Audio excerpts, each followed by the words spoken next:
Moin Moin und herzlich willkommen zum TWS. Passend zur Sommerzeit wird in dieser Folge ein kleines Naherholungsgebiet gebastelt. Genauer gesagt ein modularer Fluss.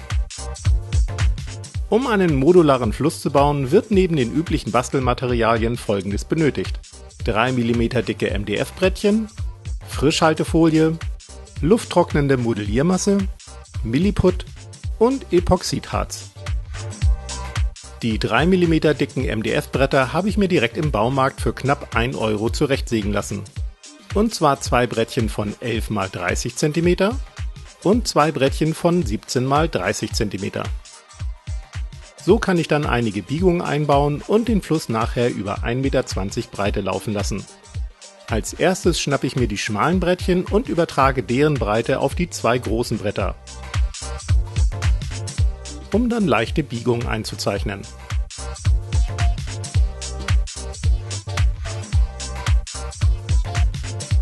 Danach werden die eingezeichneten Biegungen abgesägt und die Kanten an allen langen Seiten mit einem Dremel oder Schleifpapier angeschrägt. Als nächstes kommt die lufttrocknende Modelliermasse zum Einsatz.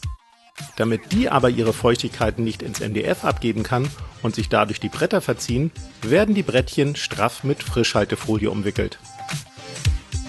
Jetzt werden mit der lufttrocknenden Modelliermasse die Uferböschungen geformt.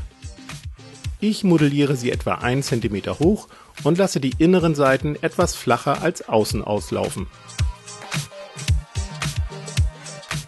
Mit etwas Wasser auf den Fingern werden die Böschungen dann glatt gestrichen und eventuelle Nähte verspachtelt. Wenn hier und da noch etwas übersteht, macht das gar nichts. Im Gegenteil. Gerade an den kurzen Seiten solltet ihr etwas Überstand lassen, denn die Masse zieht sich beim Trocknen in den nächsten 36 Stunden noch einige Millimeter zusammen.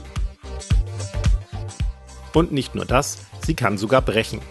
Das ist aber ziemlich egal, teilweise ist das sogar ohnehin nötig, denn die getrockneten Böschungen dürften kaum noch plan auf den Brettchen aufliegen. Schneidet daher nun alle Überstände ab und klebt die Teile dann mit reichlich Holzleim auf die Brettchen auf. Verspachtelt am Boden alles gut mit einer extra Schicht Holzleim und beschwert das Ganze, um es über Nacht richtig gut durchtrocknen zu lassen. Anschließend sägt ihr die Überstände an den kurzen Seiten mit einer Säge ab und schnappt euch etwas Milliput. Vermischt die beiden Komponenten und formt dann dünne Würstchen, mit denen ihr die Fugen an den langen Uferseiten sowie die Bruchstellen verspachtelt.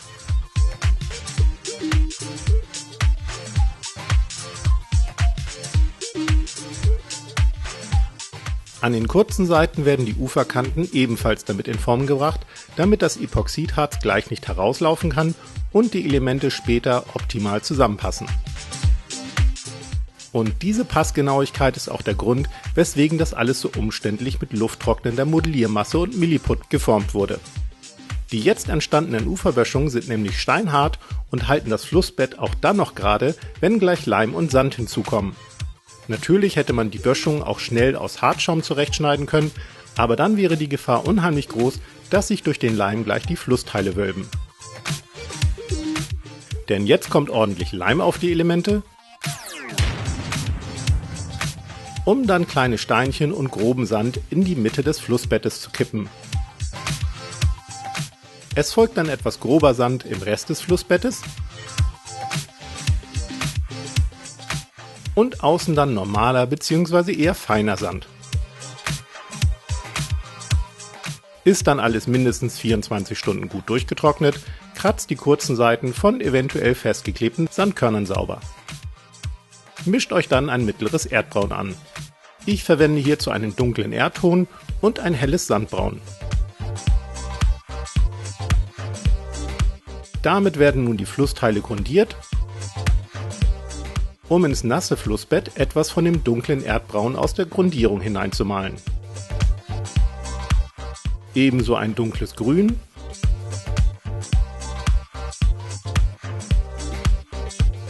und ein helles Grün am Rand.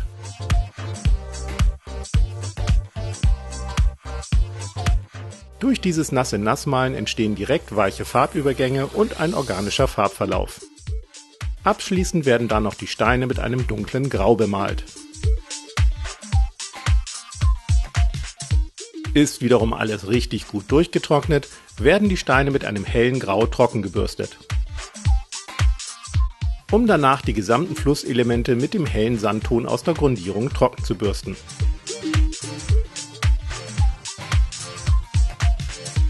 Anschließend müssen die kurzen Flussseiten extrem sorgfältig und extrem gut abgeklebt werden, denn gleich kommt das Epoxidharz zum Einsatz.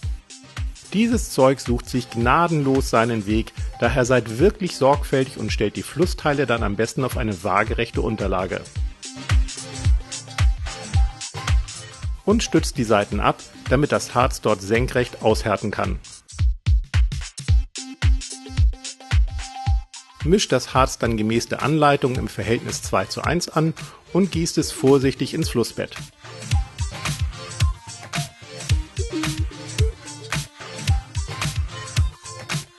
Ich habe für alle Flussteile insgesamt 300 Gramm verbraucht. Sollten Luftblasen aufsteigen, könnt ihr diese entweder mit einer Nadel herauspieksen oder mit einem Heißluftföhn kurz wegpusten. Nach etwa 24 Stunden ist das Harz dann komplett ausgehärtet und ihr könnt weitermachen. Und ihr seht, wie sehr sich das Harz seinen Weg durch jede noch so kleine Ritze gesucht hat.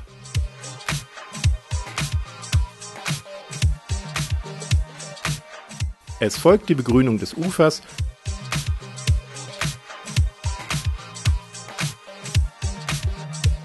wobei ich hierfür zunächst 2 verschiedene Grassträuß durch ein Sieb rieseln lasse,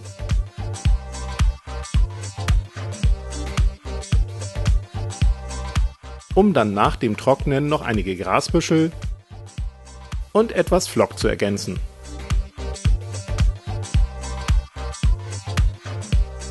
Wer möchte, kann mit einer transparenten Wasserpaste auch noch einige Wellen oder gar Stromschnellen modellieren.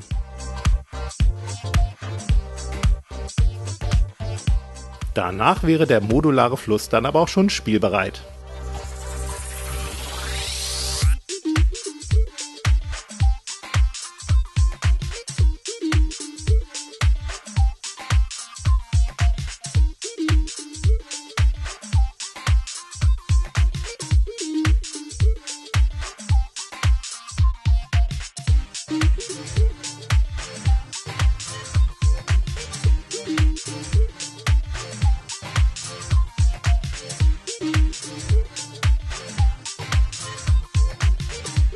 Viel Spaß nun beim Basteln eures Naherholungsgebiets und eine schöne Sommerzeit. Wir sehen uns aber hoffentlich nächsten Freitag. Bis dann.